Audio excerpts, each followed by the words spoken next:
Cam Smith, welcome to Houston officially. 2 home runs. Forrest Whitley looked great. Look, it was a fun game to watch if you're able to watch it. We'll talk about it, and some other Astros were in midseason form. Let's go right now. Jainer Diaz, this is Locked On Astros. Hello and welcome to Locked On Astros, your daily Astros podcast. Here are your hosts, Eric the Man Huysman and Brett H-Town Wheelhouse Chancey. We are Locked On Houston Astros. We hope that you join us for a daily Locked On Astros podcast. My name is Eric Huysman. You can find me on X at Eric Talk Astros. Find the show at Locked On Astros, your team every day. Brett, where can I find you at?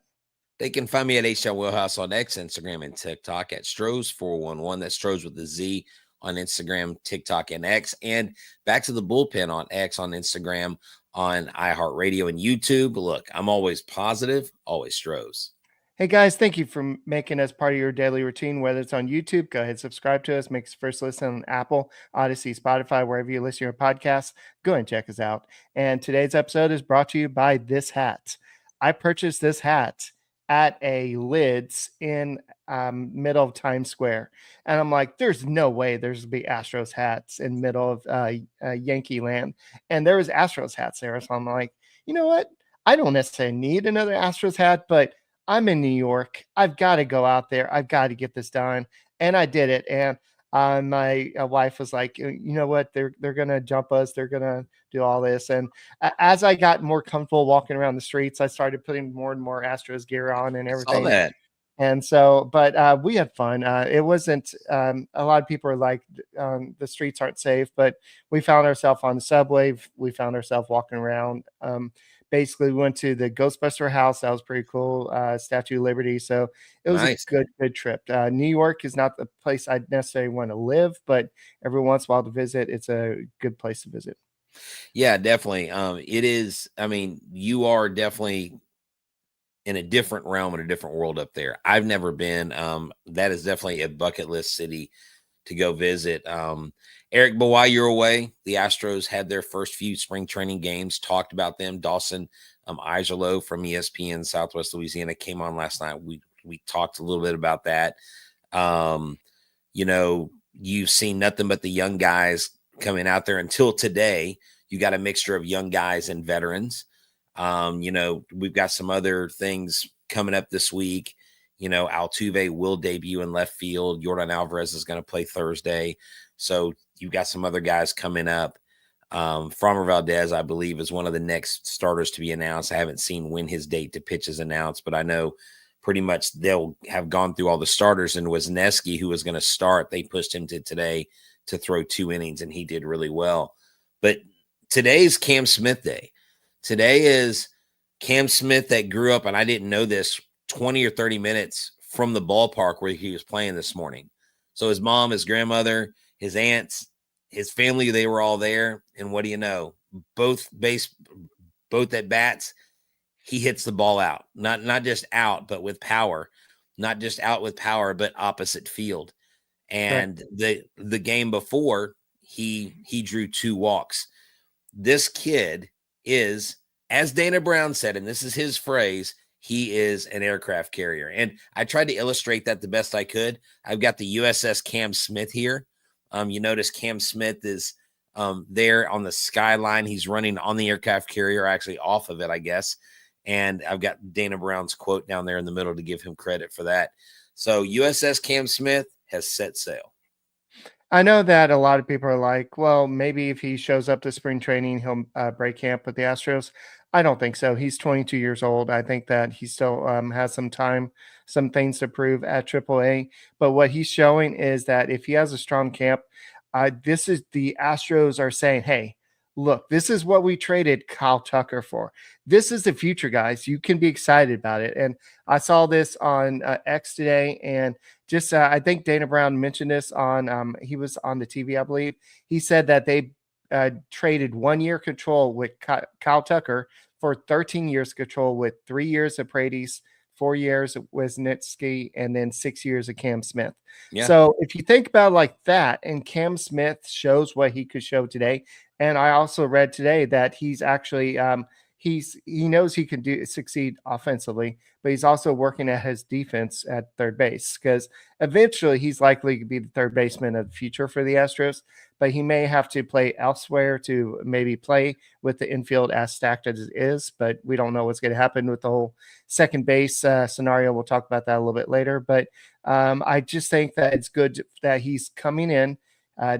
Espada said that he does not look like he looks like he's used to spring training. He's not used. This is his first full season in pro baseball. Just think about it like that. He was drafted last year, so this is his first spring camp, and he looks like a pro out there. And for a manager to say that, that speaks volumes about this guy.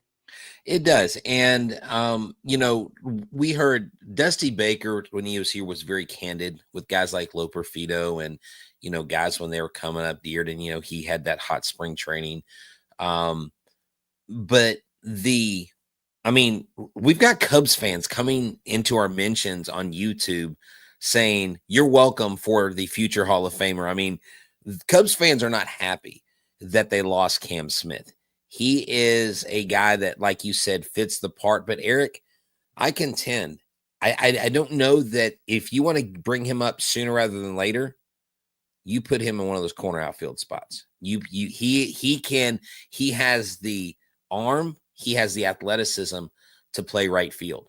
And I'm sorry, McCormick and Myers, we'll get to y'all later, but I don't see them as fixtures with this team for a whole lot longer. Maybe this year, but really beyond that, I really don't know what place they're going to hold with everybody else that's coming up in the wings and waiting. But Cam Smith, to me, projects to either be a right fielder. I don't know if he could play center field. Maybe he could, but I think with his speed, with his height, and people that have seen him in person, the media, they were like, I think Chandler Rome said he is a unit. Like, he is huge. And so Cam Smith comes in looking like a pro, playing like a pro. And remember, in his first stint in pro baseball, where he wasn't known for his long ball home runs at Florida State, he hit 6 in a row. He hit 6 and 6 at bats or 6 games in a row. And so we know the power's there. And his swing's being compared a lot to Carlos Correa. I would say he's Carlos Correa-esque, but with more power, to be honest with you. Yeah. And Carlos Correa can hit the ball a ton. This kid's got a lot of potential, Eric. I think his road to the major leagues is a lot sooner than what we would have anticipated until we got to lay eyes on him. Yeah, I think so, but I don't think it's be right out spring camp. I think they want to see what they have from Chas McCormick. They want to see what they have out Jake Myers. I know they haven't had a good spring so far, but that doesn't matter at this point. At Double-A, Cam Smith has only had 5 games, 19 at bats. He has 0 home runs at the Double-A level, so he's still young. He's only 22 years old. I'm not saying that some people have not jumped from Double-A to the major leagues. We've seen Lance McCullers make that step, other players, but I just don't think that the Astros will do this. Plus the Super 2 deadline, I think that they'll wait for that to pass. That way, maybe get some extra time. Otherwise, I just don't think they're in a big rush. But what they're hoping is that, because a lot of people are like, well, you traded Kyle Tucker for Paredes, but now it's going to be the better he does the spring training, it's going to be more, you traded Kyle Tucker for Cam Smith. Nice. Good job. Exactly. Something like that. Exactly. So I think that's what they're hoping. And eventually he could be option outfield, but I think the long-term future is likely at third base for Cam Smith. And he did say today with the media, he said that he's been working with Perez Chica, and he said he's been really impressed with the type of work he's been putting in, and he has been putting in infield work. So, right.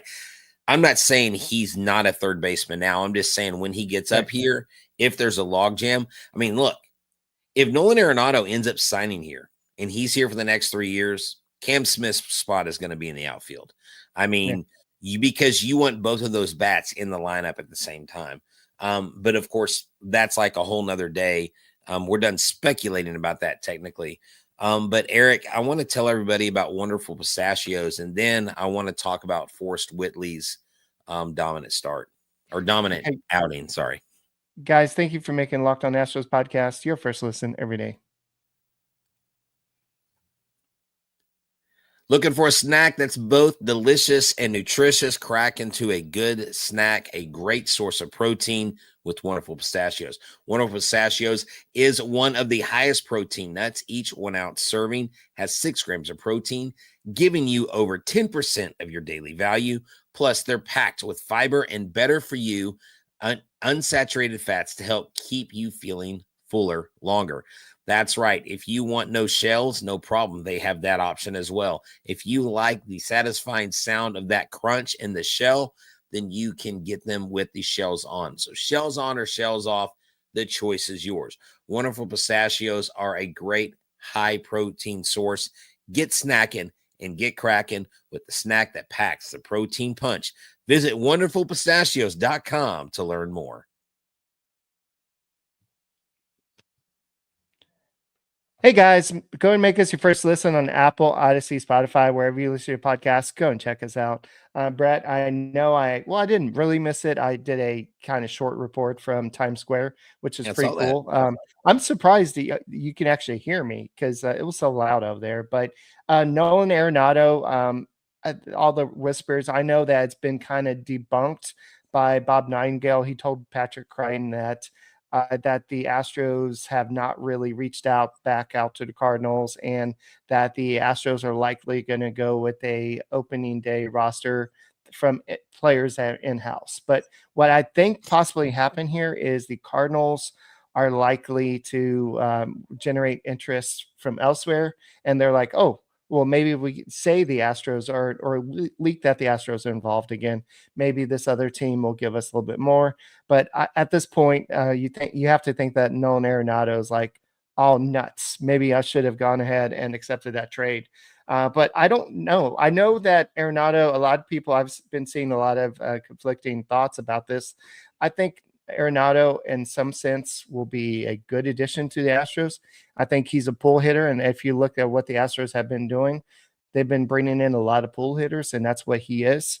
But I just don't. I know a lot of people say, "Well, he's past his prime and everything." Right. But I think the Astros are looking for just other options, just in case Dubon or maybe Rogers doesn't stick at second base, because this ordeal, we'll talk about this a little bit later, what the Astros are saying about Jose Altuve in the outfield. We'll talk about that a little bit later, but this seems like the real deal. No, yeah, definitely. It does. And I think at the end of the day, we just ultimately trust what the Astros do here. Forrest Whitley is a topic of conversation, and I had seen that there was a report that someone put it out. It was a quote from an article, and I don't know what article it was from, saying that they were going to look at reducing the workload for Abreu and Hader. And it's funny, Jeremy Brandon of ESPN 97.5 said, well, he goes, I've got an idea. How about not put them in any games where you're up by 4 runs or more, like non-save situations? That'll fix it. And someone mentioned in here, kind of stole my thunder.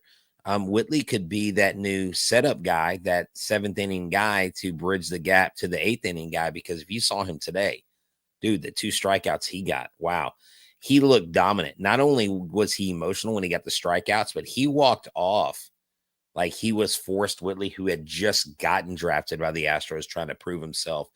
And you can tell everything's different about him from when he first started. He's very in tune. He seems to be very quiet in his delivery, and I really liked what I saw out of him today. If you can get Forrest Whitley to be dominant, Eric, and be that 1 inning guy, the guy that comes in the 7th inning, that's a huge boost to this bullpen. I really liked what I saw. I don't know if you went back and saw the strikeouts, but they were crazy good, and he got them with pitches that were in the zone that have movement, and that's also key. Yeah, I think to start off the season, Taylor Scott's probably going to get that 7th inning job, just because he has the experience. I think they're going to go with somebody like him, maybe Bennett Souza if he makes the team.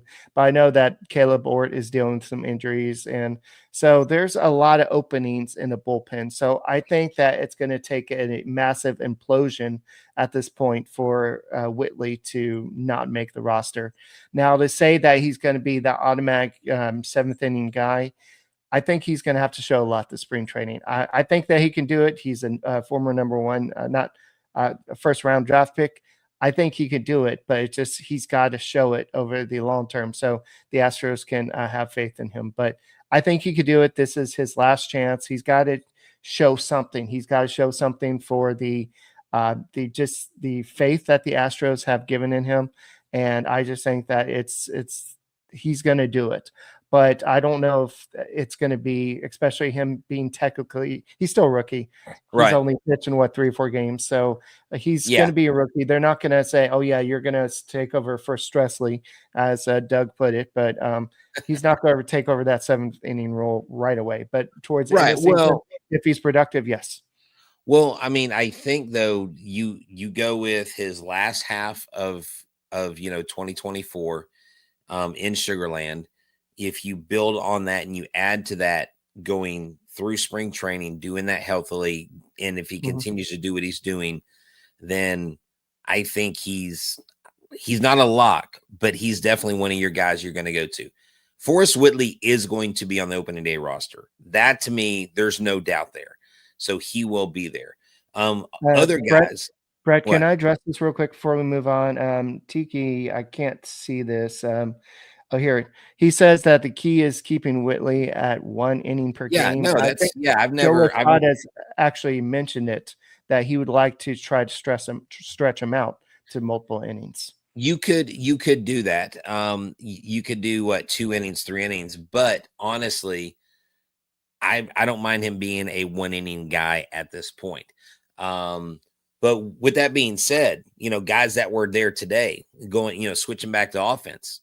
Christian Walker almost hit a dead center home run, a double off the wall. Caratini hit a home run.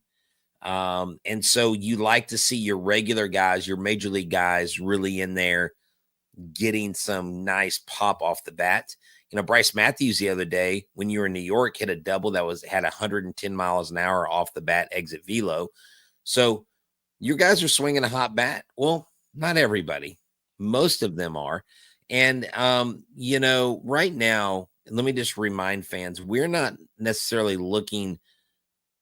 Everybody doesn't have to have a 500 average coming out of spring training or a 386 average coming out of spring training, because we see players all the time crush it in spring training and then not do anything in the regular season, or they start slow. But you do want to see your guys putting the bat on the ball. And it's about where the ball goes, how hard they hit it, hard contact. Are they popping up? Are they opening up? All these different things. And the guys that are making contact, it looks like their stride, looks like their hips, looks like everything's flowing in the right direction. But we can't say that for everyone. And of course, for a lot of them, it was game 1, but there's a lot left to be played. But you definitely want guys to start off hot and not cold in spring training. In a second, we're going to go and talk about Paredes. He batted second today. Is that something to read into? We'll talk about this and more on the Locked On Astros podcast.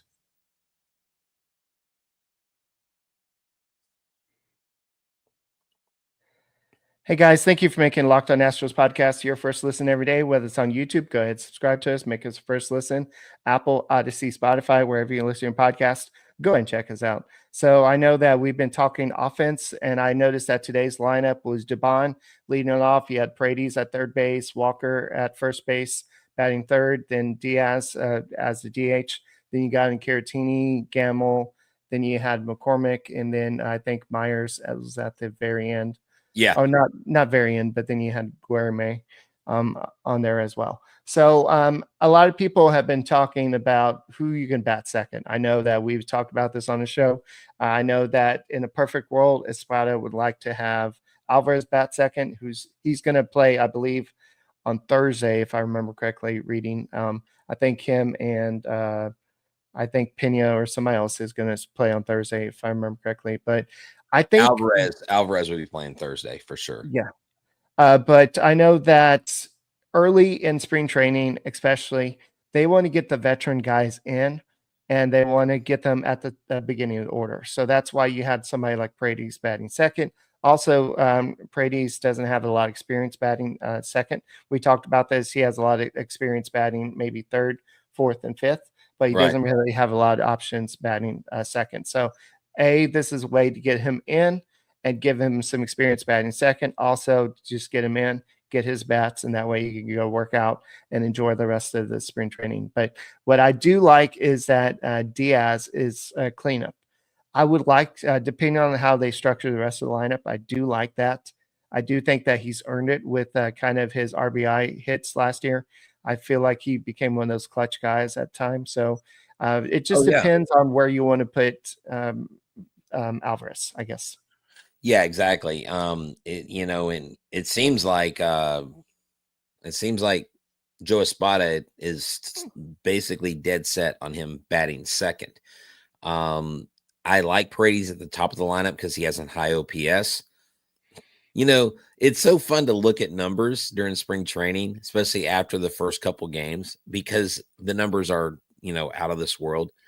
Because Smith has a 1,000 average along with Walker, and Smith has a 5,000 OPS, but Walker has a 3,000 OPS. I know it's just after one game. On pace guy, Brett Chancey.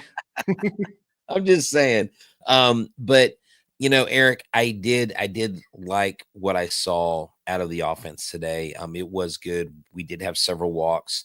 Bryce Matthews had a walk and a run today. Look, if guys get on base and score runs, that's what wins baseball games. It's not about every single person stringing together hits. It's when they get on base, do they score? And if you get on base with a walk, you need to score with the run. And that's what was neat was Matthews worked a walk, and then Smith gets up, and his second home run was with Matthews on first base after he forced the pitcher to walk him. So that was nice to see the young guys helping each other out. Eric, also, you mentioned Taylor Scott. He pitched 1 inning today. Fleury pitched 2 innings. He gave up 2 hits on 1 earned run with 1 strikeout. Wisniewski didn't get the start. He was going to get the start today, but Blanco got moved because of the rain. So he pitched 2 innings, probably what he would have done in a start. Gave up 2 hits, 1 run, 3 strikeouts, and 1 walk. He did give up a solo home run. That was the 1 run he gave up, but he looked pretty good out there. Our pitchers, for the most part, did a great job. Whitley, again, got the hold and had the 2 strikeouts. So altogether, Eric, this is a really, really good pitching staff. Our lineup has the holes, and that's what I want to kind of get to. Myers and McCormick were in. People are kind of saying this off the cuff and maybe tongue in cheek, but then again, maybe they mean it, Eric. They're in mid-season form. They combined. Myers was 0 for 3, and Chas McCormick was 0 for 2, and they combined for 3 strikeouts. And that is the kind of stuff that frustrates people, because these are tagged as your starting right fielder and starting center fielder. And Chas has been given a chance and has been told, we want to see that improvement that you've talked about. So I actually think there's more pressure on Chas than I initially thought. Yeah, I think there is, because there's DeZenzo's looking good in right field from what I understanding, or he looks good in outfield. He had a good hit the other day. So I think DeZenzo's going to make his name in outfield this year. He's already a good defender on the infield. So I think that there's going to be a lot of people like nipping at their heel, I guess the expression is. And so they're going to have to fight these guys off. And I know that they love Jake Myers' defense. They love what he can do. But like Joe Espada said, we can't just keep on taking your glove out. We need you to earn your at-bats late in the game. Right. And that's what he said. We want to keep you in the whole game, and you got to hit better. And so I think that they would ideally, they want him in center field. But if he's not going to hit, but it's only been a couple games. These guys aren't ready, so I'm not going to be on pace guy. I know what you're saying. People are getting frustrated, but I'm not going to worry about them too soon. Now, if it's maybe into April or deep into April and they're still struggling, then that's going to be an issue. And that's when you're like, okay, let's move over to DeCinzo. If they even get a chance, I think DeCinzo may end up earn a job out of spring training, and maybe over Chaz or Jake Myers. We'll see. Who's that again? Say that again. Who could earn? Yeah. Oh no, Eric, I think DeCinzo I don't know that he earns I mean, he's on the roster though. He's on the 40 man. Yeah. DeCinzo is. So I think DeCinzo platoons with Altuve. I think he's your utility outfield guy. I don't think he takes anybody's spot. If he takes their spot, you're going to have to get rid of Chaz or Jake for him to take their spot. But I think starting out, they have him pegged as a left fielder. That's what he said to the media. He's not working in the infield at all. And look, to temper or to, further explain what I'm talking about with Chaz and Jake, I'm not writing them off because they're 0 for 5 in their first spring training game. I'm just saying these are the kinds of games that they've got to have fewer of going further. And yes, it is spring training. So this is what's tough about spring training, Eric. And this is what's kind of frustrating. When you celebrate a guy in spring training, right? Everybody's like, yeah, Cam Smith, all this stuff. But then when, and like, it's only one game, but hey, he's hitting the cover off the ball. But then when the guy has a bad game, people make excuses. Oh, but it's only one game. Like, he's still got the whole spring training. Okay, well, you know what? So did Cam Smith. He was in his first spring training game. Like, I'm not saying everybody has to match every single person because baseball's too individual of a sport and too individual of a pitch type of thing. Scenarios have a million different ways to unfold. But Chaz and Jake will have to substantiate and validate their starting positions in this spring training. You can't go all spring training and hit 089 and hit, or 160 in spring training and think that that's going to impress the Astros. Jake and Chaz have longevity in their background. They are veterans. They've been around for a while, so that plays in their favor. But I'm not writing them off. I'm just saying they've got to have some games where they do put it together. And the excuse when they don't perform can't be, well, it's spring training. That's not going to cut it. Well, yeah, I know that Pedro Leon was a guy that a lot of people said maybe he gets a shot this spring training, but he's going to be out indefinitely with a mild UCL. No, not UCL, MCL sprain, yes, if I remember correctly. And also Sean Dubin is going to be out for a little bit as well. So those are some injuries that the Astros have reported recently. They're being a little bit more descriptive instead of saying the Astros this player has leg discomfort. They're being a little bit more descriptive. So maybe this is a new thing. Maybe they're decided to turn over a new leaf in 2025. But I know that the Astros are looking for the answers, and one of those answers is likely going to be Jose Altuve in left field. I know that we've talked about this a lot, but what they're seeing is they're seeing a guy that's like a kid in a candy store. A guy that's his energy is rejuvenated. They feel like his speed is going to help them make up for any of the lack of experience at the big league level and the professional level. But what they're trying to do is they're just trying to basically learn right now. And the fact that Jose Altuve is asking all the right questions, he spent 2 weeks ahead of the spring training learning Dyken Park and the left field dimensions out there. And this is a guy that's been open to coaching. You have Tony Clark out there. No, not Tony Clark. Dave Clark out there. Then you also have Josh Bell out there working with him, right? Trying to teach him that. And Bell says he asks a lot of questions and he really, really cares about doing his best out there and making sure when he's out there, he's ready. And he's finding enjoyment in it. And it's something that he's not going to go out there and loaf. Like there's players that the Astros have put in left field, not recently, but in the past 10 years or so. If you know what I'm talking about, that just seemed like they didn't really care to be out in the outfield. And It just seems like this guy is not somebody. They said that he doesn't have the strongest arm, but he's pretty accurate. And as long as he keeps it low to the ground, that should be good enough as long as he's not airmailing it. Yeah, exactly. I think you meant Jason Bell. I think you said Josh Bell. Oh, yeah. Yeah, Jason it's Bell, okay. sorry. Yeah, no, it's okay. We had him on the show a while back when he was working Yeah. strictly with the minor leaguers. Now he's with the major leaguers, Eric, which is really cool. And if you guys and girls haven't seen on our community tab, I placed these injury updates for y'all where it talks about Otto and Gaither were reassigned to minor league camp. Dubin has shoulder inflammation and is shut down. Leon has a grade 1 MCL strain and is out for a while. Again, Dubin is also out. I mean, sorry, Dubin, not Dubon, if I said that wrong.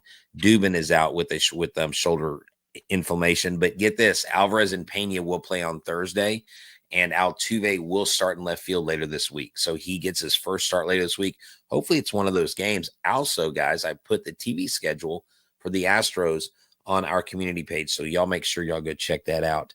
But Eric, man, it's good to have you back. I'm glad you survived New York. I did say out loud that I was disappointed that you didn't go to Memorial Park and center field Yankee Stadium and yell, "Who's your daddy?" with your 2017 shirt. But you did do more than I thought you would. I didn't think that you would wear the 2017 hoodie, and you did. And I just want you to know, I'm very proud of you, Eric. That dude, you gained. Like, I already respect the hell out of you, my friend, but I respect you even more because I was like, that's what's up. You're the man for doing that. That's why you're Eric, the man Huysman. All right. Thank you, Brett. Guys, thank you for making us your first listen on Apple, Odyssey, Spotify. That's all we got for this edition. Make sure you go and check us out and make us part of your everyday routine, whether it's on Apple, Odyssey, Spotify. Just go ahead and check us out, subscribe to us, and help us get to 14,000 subscribers. And we'll see you next time. And Brett, what do we always say? Go Stros. Go Stros. We'll see you tomorrow.